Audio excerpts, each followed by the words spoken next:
Hello guys! Flex ko lang pala itong cable car. Nagpunta kasi ako sa Big Buddha at ayan ang aking sasakyan. Dito ako mag-celebrate ng aking birthday. Yan yung kanyang price. Pag round trip na, mas malaki yung discount. Pag single journey lang, medyo mahal, di ba? So, ang gawin mo na lang is mag-round trip ka. Monday ito pero grabe ang haba ng pila. Siguro nagstay ako sa pila 15 minutes din, ano. Yan, malapit na nga ako. Ayan ang kanilang cable car. Dalawang klase yan. Yung blue, standard cabin yon at yung yellow is crystal cabin. Yan ang crystal cabin sinakyan ko. So, ibig sabihin, yung inaapakan mo ay tempered glass, so makikita mo yun nasa ilalim. Pero pag standard cabin, ayan lang makikita mo. Sa gilid lang. 30 minutes ang travel time niya mula dun sa Tungchung Station MTR hanggang dun sa kanyang Tiantan Buddha Station.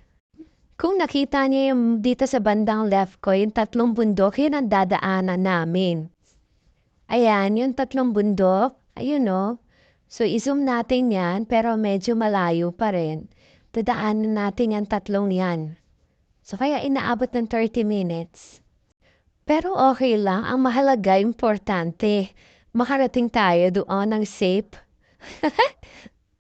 Yan naman guys, ang ilalim tubig na yan. Oh, takot ka ba? Paano kaya kung biglang bumukas yung ilalim? Yung last na punta ko dito, wala pang cable car. So, napakatagal ng panahon yon. Siguro mga nasa 2015 pa. Yan, nakakatakot guys. Bali dagat yung nakikita nyo. So, ito na nga, nakaliko na yung aming cable car na sinasakyan. Ayun yung tatlong bundok, lalagpasan natin yan. Tingnan mo, nakakatakot. Ini-imagine ko nga dyan. Ang galing ng gumawa, no? Kasi ang tibay-tibay, ang dami-daming cable car. Tapos napakabigat pa niyan. Tapos malakas pang hangin.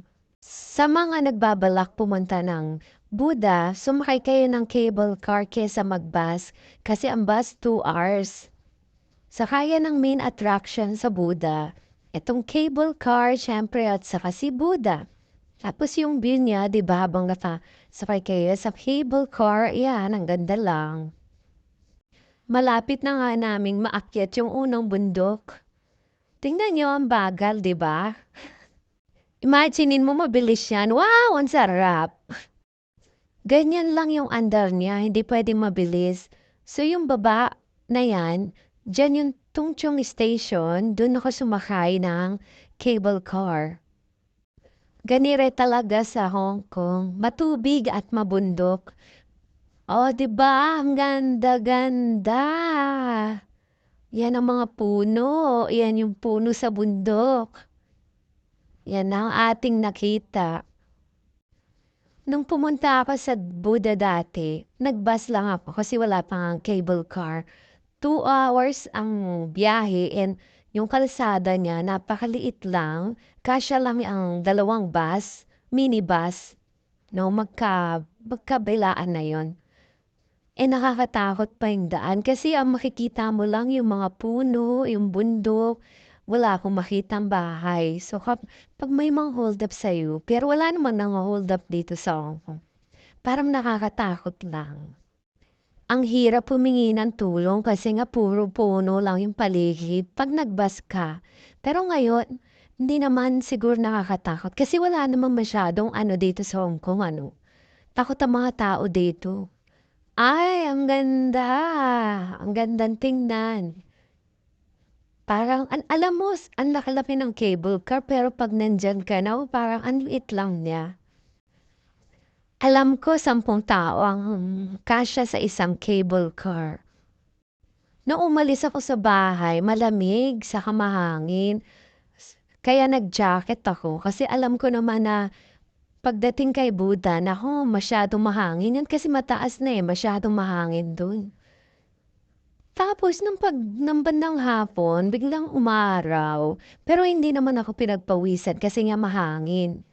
O ayan na yung ilalim, guys. Puro puno pa rin, di ba? Ayan, meron daanan din ng taong.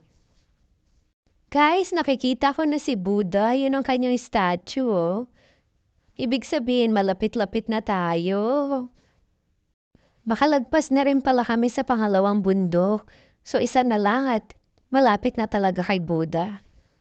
Ano bang history ng Buddha? Ayun na lang ang maghanap sa Google or sa mga box nyo kung sino ba si Buddha. Ayan na nga, palapit na tayo ng palapit guys. Excited na rin ba kayo? After how many years? Na biyahe. Charot, yun na at makakarating na rin. Ang open pala ng Buddha ay from 10 a.m. up to 5:30 p.m. lang. So pumunta ako dyan mga 1:30 na, ilang oras na lang at magko-close na guys. Mali ang ating schedule kasi tinamad ako talagang bumangon na maaga. Ayan na guys, may part 2 to. Kaya abangan niyo yung part 2. So hanggang dito na lang muna yung part 1 na. Yan na si Buddha. Bye guys! Salamat!